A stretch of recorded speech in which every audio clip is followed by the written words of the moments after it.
the I Read Comic Books podcast Minisode special about the Star Wars. I'm Kara Szymborski, and I'm here with Rene Rodriguez. I'm sorry. Hi, but oh my god, that was amazing. That was the best intro I could have ever. I knew you were gonna do it. Oh, that was brilliant. But hi. Yes, we're going to talk about Star Wars, and I'm excited. Basically, what happened was Rene and I were talking about how great Star Wars is, because we love Star Wars so much. And then we said, how can we turn a minisode into a conversation about Star Wars? And we're like, obviously, we go back to the root of it all. We go back to the Star Wars. I actually think I was trying to not argue with you about Star Wars on Twitter, because you were having all these good thoughts. And I was like, Kara, I want to have a conversation about Star Wars. We just need to hash all this out. So the comic that we chose to read is The Star Wars, which Dark Horse published, I think 2 years ago. And it is a comic that is based on the original rough draft screenplay by George Lucas, and it is a hot mess. Yes, wow. And it was adapted by J.W. Rinzler with art by Mike Mayhew. And I think we should be able to agree, if nothing else, that Mike Mayhew's art is pretty cool. Oh, the art is great. And having not read the original rough draft of the script, I can assume that Rinzler's adaptation is fairly admirable. So when I say that this is a hot mess, I'm trying to say that George Lucas was a hot mess when he did this original screenplay. Who approved this? Who in Hollywood looked at this and said, yes? Well, actually, I would like to point out that this is the first rough draft, which means this is not something that people saw, because he clearly didn't send it in. Because also George Lucas, what was J.W. Rinzler he was like, dude, I saw this. Can I adapt this? And George goes, hell no. And then he kept working on it behind the scenes, and then he was like, hey, look at these things that we've drawn up, George. And he goes, all right, fine, fuck it, let's do it. He's like, fine, you can do it, I don't care, whatever.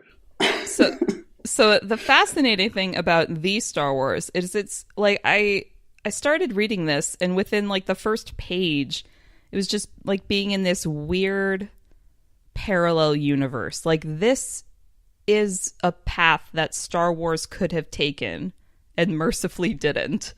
Yeah. And it was just such a strange, surreal feeling to see so many familiar character and place names in completely different contexts with different designs or personalities or even species. Yeah. So it's it's like watching all the sci-fi movies that tried to be Star Wars, but it's the birth of Star Wars. Yes, it's so fascinating. If you're a Star Wars fan in general, it's it's worth a read, if only so you can thank all the people who tempered Lucas's original vision into what it became. But it's just, let's see. I don't even know where to begin. I think that's a point in Lucas's corner, actually. The fact that so many people were like, yeah, we should change this, or they kept attacking him with these ideas, and then he was like, yeah, okay. So I think that's a point in his corner that he relented on a lot of ideas to leave things or to change things. I suppose that's true. So where do I start with this comic? I think that I want to start with this comic with General Skywalker. Or is it General Starkiller? Which is the one with the suns and which is the one who's on Alderaan? Or not Alderaan. The place pretending to be Alderaan. So Kane Starkiller is the father of Anakin Starkiller, and Anakin Starkiller is the hero of the story, and Luke Skywalker is the Jedi Bendu Master, because the Jedi aren't just called the Jedi, they were the Jedi Bendu, and they served the Emperor for about 100,000 years before he went all crazy, and then the Sith people came in.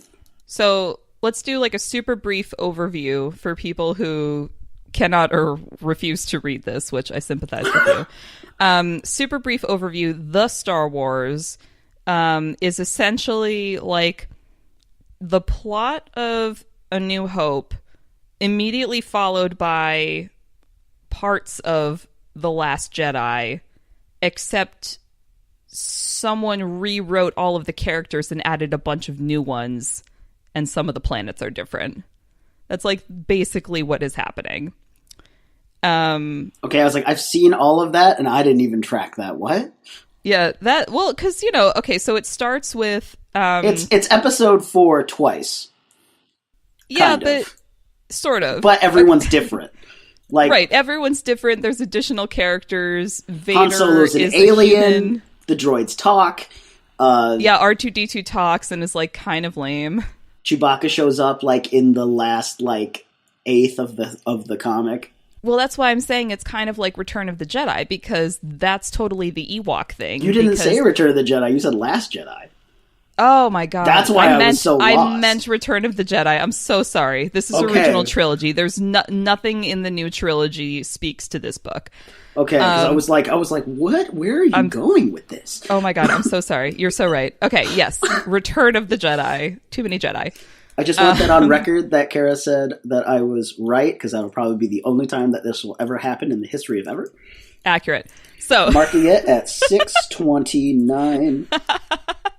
So, okay. So when Chewbacca shows up, he's and his people are essentially like the Ewoks from Return of the Jedi, and they're fulfilling that function of the primitive species taking on the Empire, with the added bonus of they're learning how to pilot Starcraft for an assault on the final battle station, which, wow, and also kind of amazing.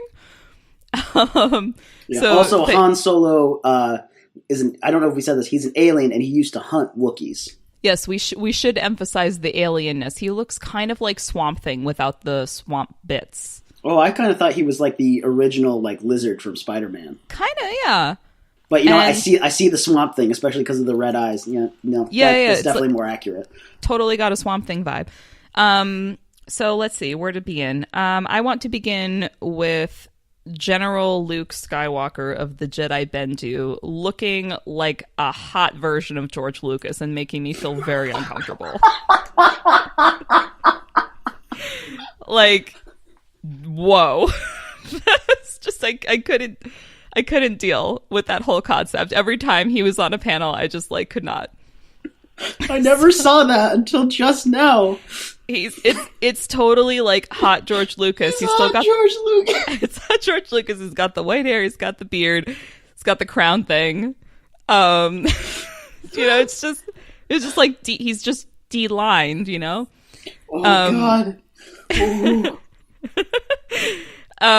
Okay, so basically, we start with Starkiller, first name thing. Starkiller taking his son, who survives an attack by a Sith, to the planet that's not Alderaan, but for our purposes, we'll say it's Alderaan, in order to save the Resistance version in this book. Well, because there is an Alderaan, isn't there? Yeah, there's an Alderaan, but it's like the Coruscant. And because the thing is, they start on Utapau instead of Tatooine, but Utapau is essentially Tatooine. And they end up at Yavin at some point, but it's not Yavin, it's like Endor. Yeah, and the planet that is Alderaan, but not Alderaan, it's Aquilay, by the way. Thank you. Who, I don't know. It's weird, but at the same time, I'm totally okay with it. It's just like I said, it's like a parallel universe. Like, this is what it's like to see a parallel universe. It's like things are just wrong enough where it's not what but there's enough familiar stuff where you're like, but is it what I don't know? So I think my main issue with this book, this interpretation, is Princess Leia, because she is my heart and soul. And in this, she's like, we meet her when she is being sent off to boarding school, and almost immediately after she gets sent away, the Empire is going to attack, and they need to save her because she's of this royal line, like Aquilian royal line, where like the people will follow the royals and no other, so the Empire needs her on their side to like run things. Yeah, they're basically going to have her be a puppet. Yeah. So Anakin Starkiller, young punk that he is, gets go and sent to rescue her, and she refuses to come. So he punches her, and like that's their meet cute. And I was like, really? Yeah. This is the love story that you're setting up, and you're starting with domestic violence? I thought it was weird that he shouts that he loves her. I don't even remember who he shouts it at, but like he's like, oh, I'm in love with her, and I'm like, oh, you're doing a shitty way of showing it, man. Right. So that's like the only thing cool about you's your jacket. Like the end game of this story of the meeting is like they realize that they love one another, but it's just like so rushed with none of the organic buildup or chemistry that marked the Leia Han relationship in the Star Wars original trilogy. So it's like he rescues her, he brings her back, and then they're like bopping around the galaxy trying to figure out what to do and rescuing various people and like meeting up with the Ewoks, and they interact like kind of minimally, and her twin younger brothers are along for the ride and they're trying to save them too. And then, like, randomly in, like, the hold of the ship that they're in at one point, she's just like, I love you. And he's like, no, you don't. Go away. And then, like, 2 seconds later, he's, like, complaining to this friend, like you mentioned. He's like, I do love her. And he's like, why are you telling me this? Go tell her. And it's just, like, so dumb. It's like... Yeah. It's truly dumb. Which the thing is I don't know how much of it... I really want to read the rough draft now, because I want to know how much of it is... them translating it or like adapting it really fast, or like how bad that first draft is, because like first drafts are awful. Everyone knows it. First drafts are terrible, and there's probably a reason that George Lucas was like, hell no, please do not adapt this. This is god awful. But I want to know. I want to see how much was an adaptation, how like strict to it, because clearly there are bits of it that the artist and the writer, whose name I can't remember, Rinzler. Jonathan, Rinzler, like they clearly, like they gave Anakin Starkiller, they gave them Luke's gold jacket from the end of Episode 4. Oh yeah, there's tons of visual nods to the series that we know and love. Yeah, like you said, hot George Lucas. Yes, which is a little meta, but okay, we'll work with it. Can we talk about the bad guys? Because that was the part where I was like, whoa.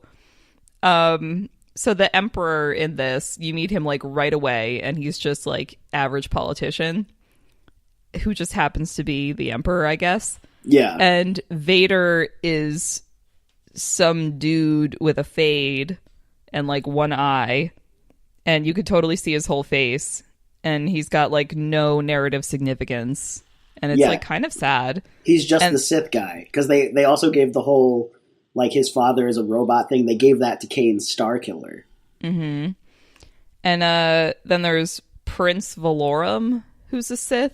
And Valorum, I was just like, I think Chancellor Valorum from Episode 1 being the dude who gets voted in like no confidence in the Senate. And I'm already falling asleep saying that sentence because my God, that plot. And it's just like, so Prince Valorum is a Sith, and he ends up fighting alongside Anakin Starkiller because they just kind of like shrug and decide to team up at one point because like our clans have been warring for centuries, but this suits us better now. And I'm like, what? Like, just like picture for a minute Darth Maul and Obi-Wan Kenobi in Episode 1 deciding like, you know what, let's just like team up against these battle droids and do something different. Like, no. Well, I think Valorum hired Han Solo or something. Like Solo's the pilot of Valorum's ship, and then Solo and Kane are friends, and so then Anakin and Valorum are like friends. Yeah, all right. Like, because we're friends now. Yeah, we're friends because someone else that we know is friends, and we just happenstance. Oh man, I totally missed that because I definitely reached a point with this book where I was like, I cannot. And there was just a lot happening. Like, I think like as a comic, there's a good flow and I could follow what's going on. But I do think that especially in some of the action sequences, I just got kind of lost. Yeah. You read it all in one go, right? Like, Yeah. It was like a trade or something like that? Yeah, I've got like this deluxe hardcover trade that has some really cool development of sketches in the back. Okay, because when I originally read it, I got the single issues because I had heard that this was happening, and I was like, yup, sold. Give me the Star Wars. Yes. All of it. And I was like, original rough draft, film nerd inside me screamed, Star Wars nerd inside me screamed. It was just a lot. And then I screamed out loud, and my comic book guy was like, why are you yelling at me? And I was like, put it down already. So I got the issues slowly. And so I guess that kind of helped for like a break, but at the same time, like going back into it, I was like, wait, what was happening? And then I'd have to reread them all again just to be like, because I remember missing. I was like, wait, when did Anakin ever show that he had feelings for Leia? What? Yep. And even on a second read through, it's still kind of clunky and things like that.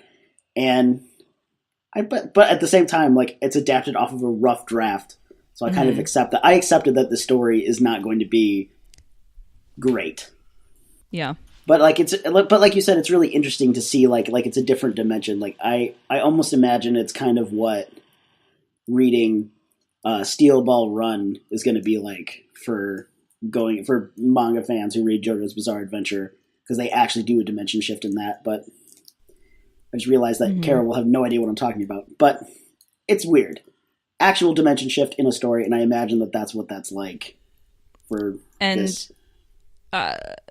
We were talking earlier about how the designs of some of the characters and the settings in this comic did reflect the Star Wars universe that we know and love. And I'm looking at the back matter of this trade, and they actually say something about that. They say, even with an entire team of designers at our disposal, the majority of the work fell to interior artist Mike Mayhew. Out of necessity to meet our schedule, Mike had to begin drawing the first issue before any of the other designers had put pencil to paper, and along the way we discovered dozens of devices and locations that had never been depicted. All told, realizing this series was a massive effort, but then Mike and the team were only designing an entire galaxy. So basically, they were behind schedule before they started, and Mike Mayhew they were basically just like, do the thing, and he had to like go and do the thing. So, like, knowing that at the end, it made sense to me looking back on like how the whole thing is visually stunning, but there are definitely some parts that like the pacing's weird or it feels a little rushed, and I can totally see why, if they were like trying to fit this whole thing in a specific number of issues with like one designer doing the brunt of the work. Yeah. Oh my gosh, that sounds awful. Like, good on Mike Mayhew for actually turning out the stunning book that it is, because it's visually beautiful. Like, even if the story is whack, I would say at least go to the library and see if they have it to check it out, just because of the art is really good. Oh, and also shout out to Rain Barreto for the colors, because wow. Oh my god, yes. Oh. Yeah. Especially that blaster fire. Mm-hmm. Yeah, the coloring in this book is really exceptional, and it does help. There is like a three-dimensionality to it in a lot of scenes where it does help you kind of piece apart what is happening. How have we not mentioned the stormtroopers with lightsabers yet? Because that's a thing. Yeah, I don't know. I don't know how we didn't really jump. How is that not the first thing I said? By the way, everyone has a lightsaber. It's like no big deal. You get a lightsaber, and you get a lightsaber. You all get lightsabers! I'm really glad you did that, because I was about to, but I couldn't stop laughing at just the outrageousness of it. But everyone gets a lightsaber, and they're all red. So it's kind of like in Teenage Mutant Ninja Turtles, how the first like dozen or so issues, all the turtles had the same like mask color, so you couldn't tell them apart unless you could see their weapons. Right. I kind of took it as like the reason that they all had it was because, I mean, Star Wars is essentially supposed to be samurai in space. So, I mean, everyone in feudal Japan had swords. Why wouldn't everyone in space have a red lightsaber? You know what? I buy that. I do buy that.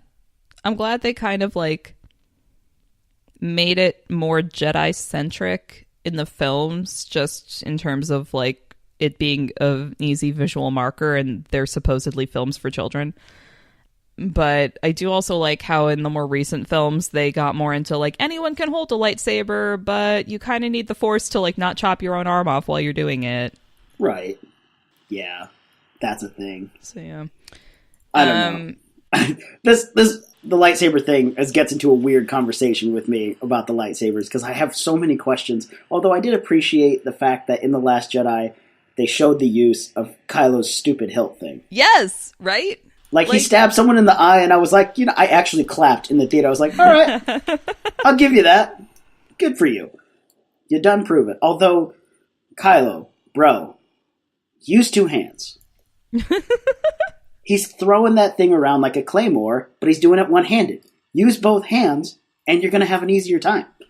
Okay, actually, you know what? I was confused earlier, and I said Last Jedi instead of Return of the Jedi, but there is an element of Last Jedi on this because there is a Jedi-Sith team-up, even though, yes, okay, technically Kylo Ren is not a Sith, he's a Knight of Ren, and technically Rey is not a Jedi, she's a Padawan, except she's not a Padawan. But it's like the same concept. It happened in both things. I was kind of right. You were mostly right, but I was kind of right. All right, reaching, but I'll give it to you. Thank you. Really try to defend my honor here, okay? Yeah, like 20 minutes later, like after the fact. Listen, I just got home from work. It's been a long day. I've been looking forward to talking about this for like a week and a half, except I had laryngitis and physically couldn't. Like, the Force is strong with me today. Please let me have this moment. All right, I guess done. Who am I to take a moment away from Kara? Thank you. So in this book, I want to go back to the part with the Wookiees, because also they don't really look like Wookiees. They're like the fur is there and the tree dweller thing is there, I guess, if we're taking the Star Wars Christmas special as canon. And they've just got like wider eyes and more like bat-like ears, I guess. They freak me out is what they do, Like, I saw them and I was like, I'm really glad that they went with the Ewoks and the Wookiees in a different way. Because, So they show up... They're flying ships later, and then I'm like, I don't need that in my nightmares. So they got the Wookiees on this planet essentially looking like they're living in the Ewok situation. And in one of these huts is Owen and Beru Lars, like not related to anyone, just 2 humans casually hanging out on this planet that's like all Wookiees and some Imperial outposts. And they're just like, yeah, sure, we can guard your prince and princesses while you fight this war. And I'm like, who are you? Who sent you? What are your credentials? Are they literally trusting you just because you look like them? Racism in space. If we're going to talk about racism in space, can we talk about the fact that The Last Jedi basically paired Rose and Finn together so that the 2 white people with the Force can get together? How is that not racism? I did not like that pairing at all because it felt inorganic, and I am a Poe Finn shipper until the day I die. So. It also came out of nowhere, and also it makes no sense for... first of all, here's one thing that I didn't understand, that apparently there's a lot of hate against Rose, which I don't understand because she's a great character. I love her. She was amazing. Honestly, Finn is the one that sucks, but we'll get to that later. Rose is a strong character who believes wholeheartedly in the Resistance. And the thing is, it would make more sense for Rose to attack the ship than for Finn to, although I think that Rose would have actually finished it because, again, Finn kind of sucks and he would not have crashed into her to make her stop. But, whatever. It did, you know what, it did, the whole, like, all of a sudden she kisses him, I guess we could chalk it up to, like, battlefield adrenaline or something, and it wasn't really reciprocal. He just kind of looking at her like, I literally almost just died, what just happened? But then later they do the thing where he's looking at her while she's like passed out and his hand's on it, and then Rey's like, good for him, and I'm like, okay, Rian Johnson, I see you. Okay, whatever. Except let's return to a moment to the canon fact that while Finn was unconscious, Poe mended the jacket that he loaned him in the part where Kylo Ren's crossguard like bit through his shoulder, which also made a hole in the jacket. And you see in The Last Jedi that it's patched up because according to the DK Star Wars Last Jedi Visual Dictionary, Poe patched up that hole in the jacket as quote unquote a mark of friendship, but we all know what that's a euphemism for. So I'm just saying, like, you can have your like momentary gazes across the room or whatever, but if someone like mends your clothing for you that they also gave to you while like biting their lip and looking at you, that's something else. I mean, sure. Yeah, okay. I'm good with all of that. Thank you. That's fine. But I just would like to also mention that Poe is also a minority, and that they're just pairing off the minorities so that there's no, not with the whites. I think they might be racism. going towards... I actually think they're going towards a Poe-Rey thing for the third movie in the trilogy.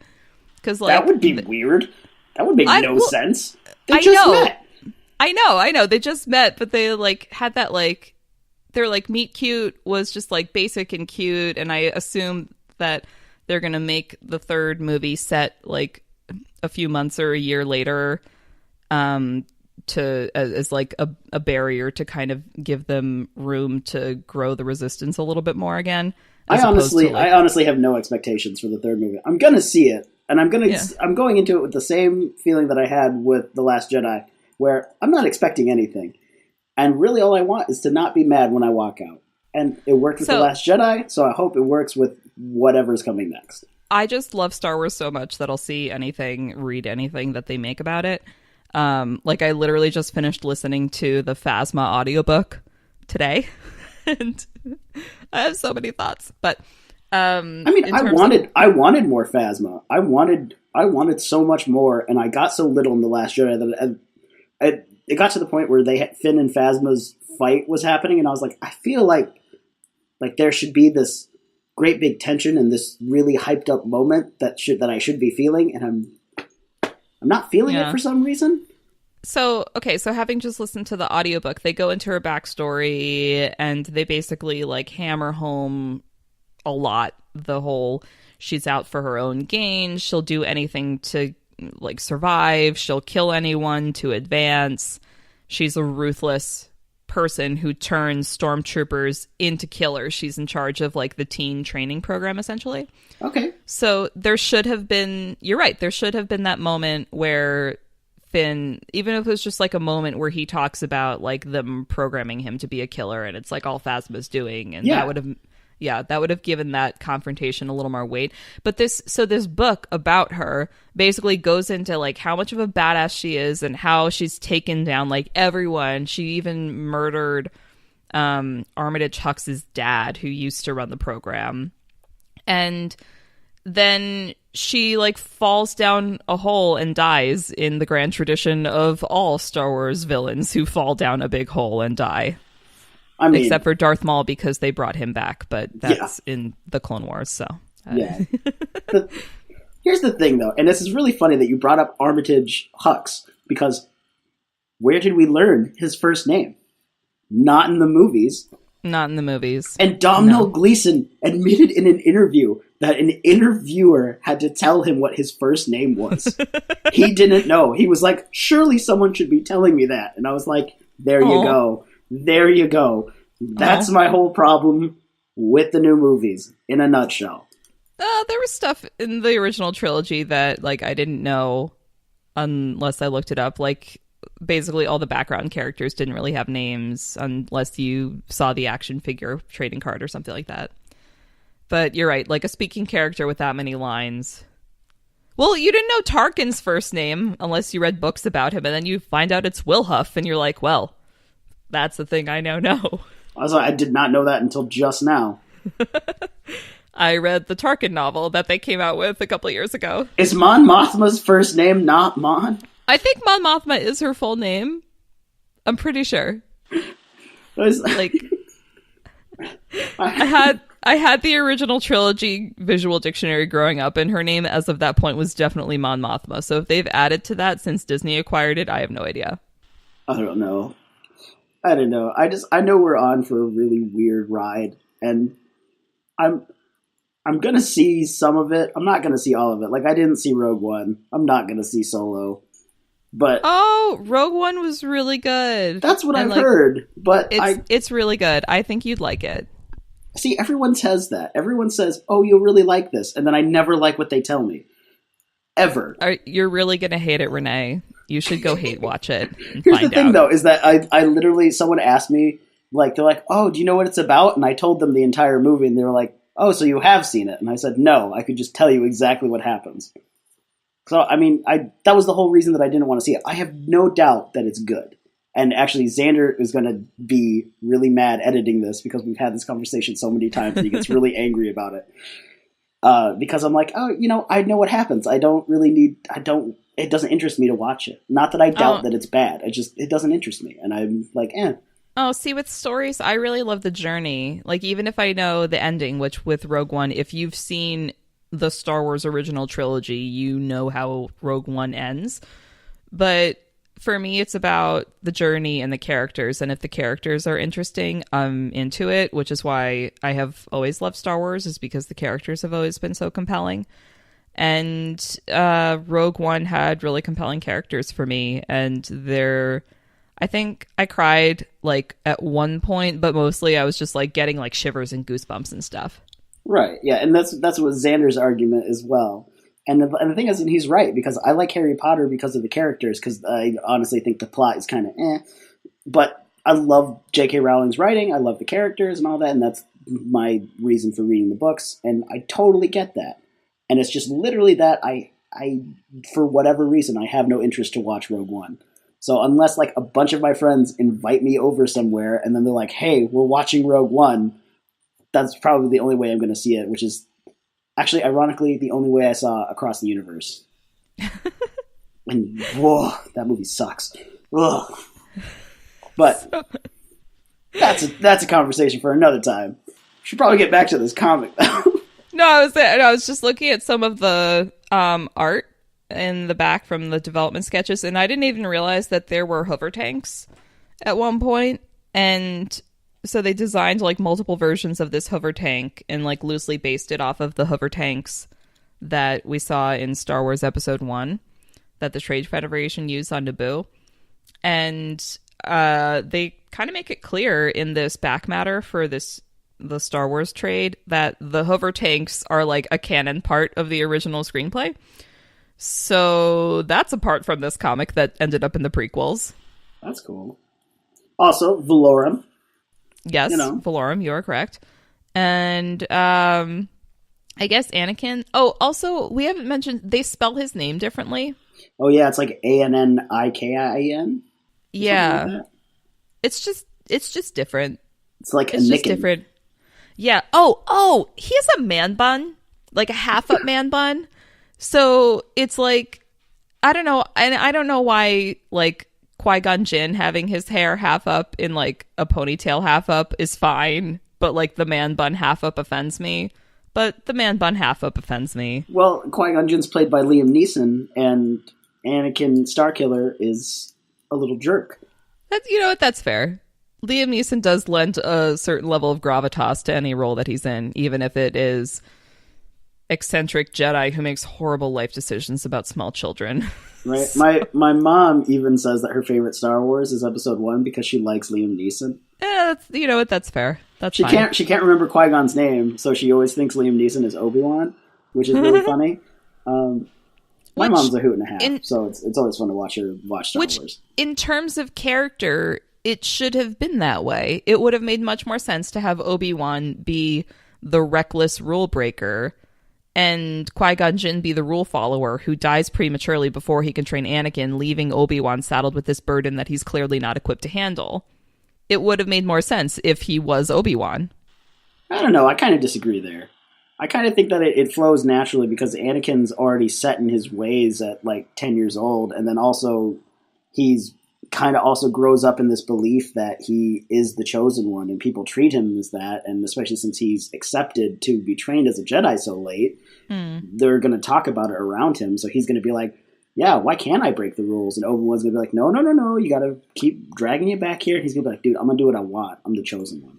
And then if you watch the Clone Wars, which I recommend if you like Star Wars, because if you get past the slog of season 1, it's amazing. Obi-Wan is like the reckless swashbuckler that it makes sense that he was trained by Qui-Gon, because he kind of grows into that. And you see glimpses of it in Attack of the Clones, but it really comes to the fore in the Clone Wars, where he is just like this dashing warrior gallivanting around the galaxy trying to like fight this war, like has all these witty one-liners and comebacks and does like a lot of stuff that is definitely rule breaking even within the context of war.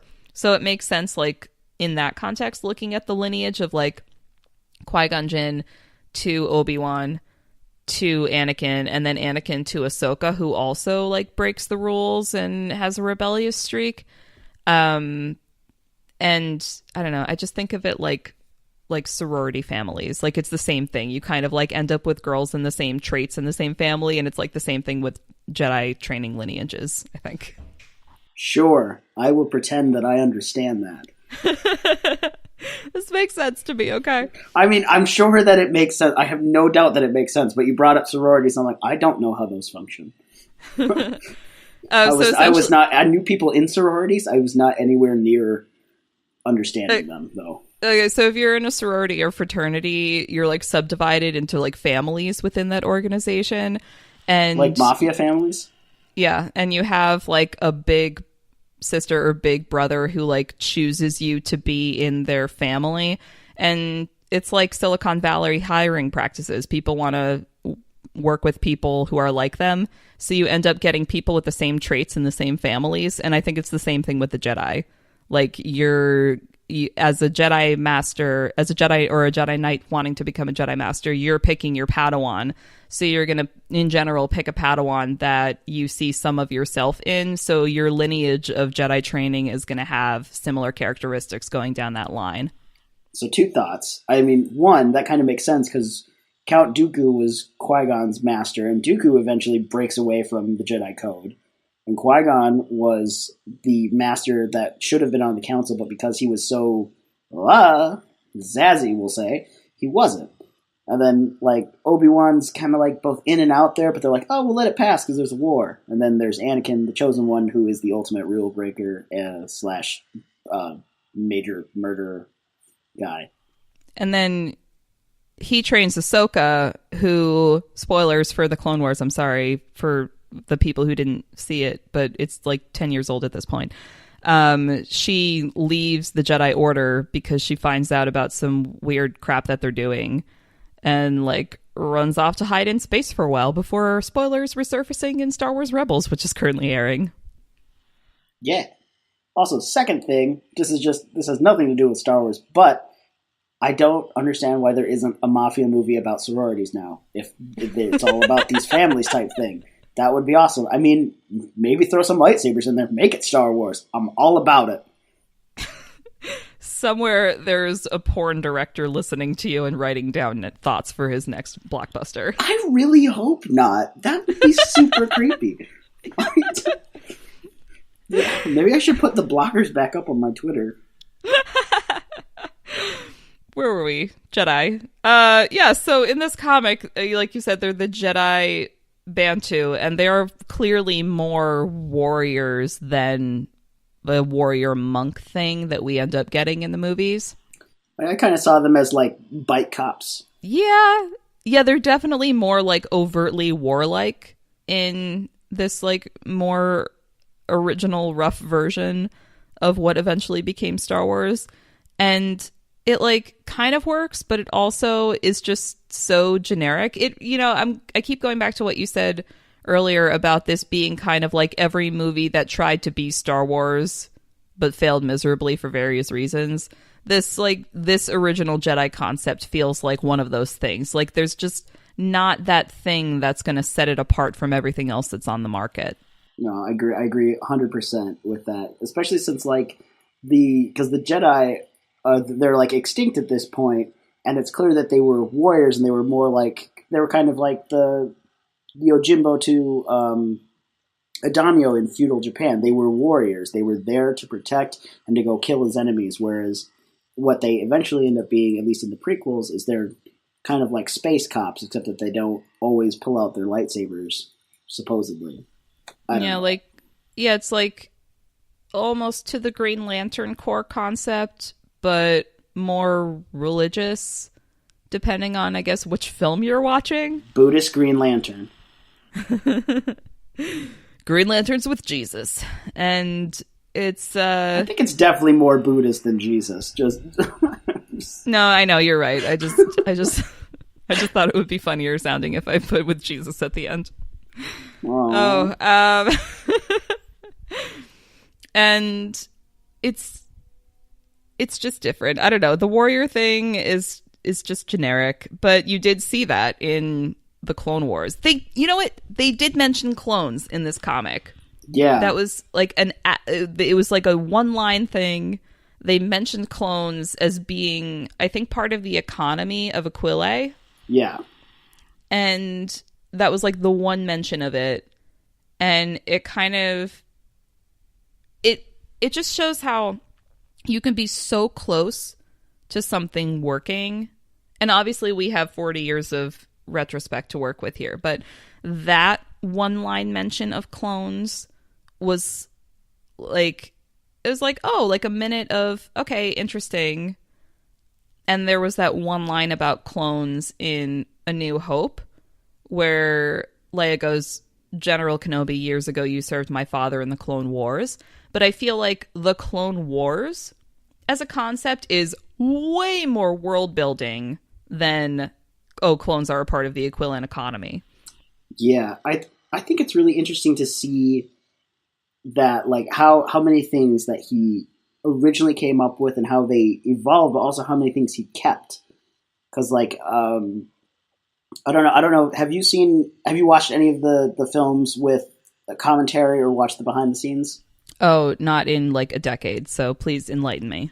Okay, well, George Lucas said that originally he envisioned all six of them as one movie, and that he was like, oh, the Clone Wars were a thing that I had written down and all this kinds of stuff. He's like, but there was no way I could have done something on that grand a scale at the time that we did it, and that's why I did A New Hope. And he's like, and it's the generic hero story and all that, so there were many reasons, but that he had all these ideas, and it's so cool to see, because clearly, when he wrote the prequels, when he actually sat down and made them into their scripts, that they were still evolving. But it's really cool, for me at least, to see, even in the rough draft, what stayed, what changed, what was similar and all that. And it was like, I don't know, I thought it was just really cool to see all the things that were there at the beginning, you know? Well, I was shocked that basically all of the names were unchanged. Like, okay, they respelled Anakin, but like except for that one random dude, whose name I keep forgetting, who is like the third blonde guy to run around with the Jedi. Is that Valorum? No, not Valorum. The other dude, this dude right here, Whitsun. Oh, yeah, Whitsun is the dude who is the dude that Anakin Starkiller's like, I love her. And Whitsun's like, why are you telling me this? This is not my problem. But even he comes back around because his first name is Klieg. Klieg Whitsun became Klieg Lars in episode 2. Is that what his first name is? I missed that. He says Klieg Lars, blah, blah, blah. Oh. Everything is connected. Low rent, not Chris Pratt. Okay. So, okay. No, yeah, not okay. Owen. Owen's dad. But... Anyway, so Whitsun is like the one name, is like a main... Calm down. Keep it together. So Whitsun is like the one character who's a prominent character in this original draft that we like don't see in any of the Star Wars films, at least yet. I actually turned to the page where he's meeting with this dude in a bar whose first name is Bail, and I'm like, not Bail Organa? It's like some kind of traitor dude. And he's like, No, it's not Bail Organa. He's like swathed. That's his name. Furs. His name is not Bail Organa. I thought his first name was Bail. No. His name is Bail, but I'm just going to refer to him as not Bail Organa. Not Bail Organa. That's his name forever. Just like how Joel Edgerton is now going to be not Chris Pratt. I'm so sorry, Joel. It's just that's what you look like to me in my point of life. Sorry. Now that we've established that there is sexy George Lucas and low rent, it's just I can't buy this. I'm sorry. There's a lot going on in this book. It gives me a lot of opinions. I'm just trying to find visual references for people because we're discussing a visual medium and not a visual medium.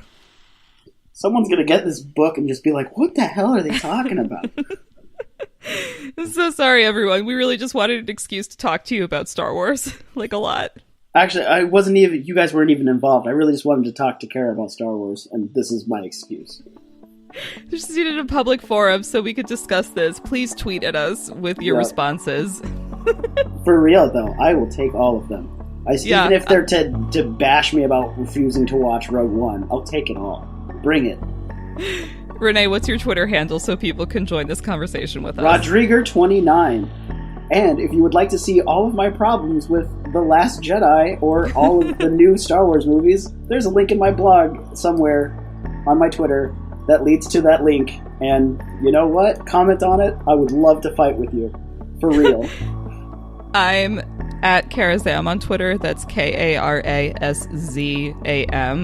And I recently had a very long Twitter spiel about why Vader is the chosen one because he murdered everybody, and that was the prophecy.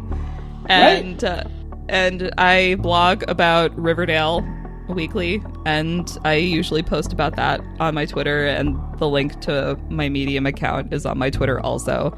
Talk to us about Star Wars. It is our favorite. Yeah, I 100% agreed with your Vader thing, by the way. I was Thank you. Yes. Right? He murdered everyone, and that brought balance to the Force. 100%. I was like, yes. Yes, yes, yes. Have you seen this whole thing that people are like, oh, the Chosen One is going to be reincarnated? I was like, that's stupid. If they do that's dumb. See, that is a Jesus moment waiting to happen. That's an Avatar thing. That's the last Airbender thing. Which is also a Jesus moment. Well, except that Jesus is only coming back twice. Only twice. You mean just like a constant reincarnation thing? Yes, yeah. Okay, well, Jesus has only come back twice so far. He's only come back once. Maybe it's all the same religion. He's coming back. He's coming back with a baseball bat. That's a real song, by the way. I used to listen to it as a kid. Okay. I think we're past Star Wars. I think we need to wrap it up. Okay, we're past it. Okay. Thank you all for joining us on this magical journey to a galaxy far, far away that might have been. Be sure to tune into the I Read Comic Books podcast regularly so you can enjoy more conversations like this one. Although hopefully with more structure. Thank you all for listening. Bye-bye.